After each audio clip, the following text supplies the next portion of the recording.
Bismillahirrahmanirrahim. Tarsus Umut Kervanı olarak yardım çalışmalarımız devam etmektedir.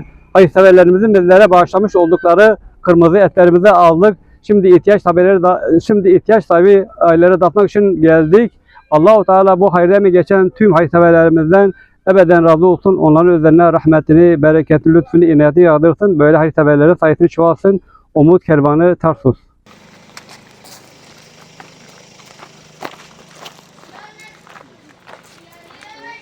Kolay gelsin.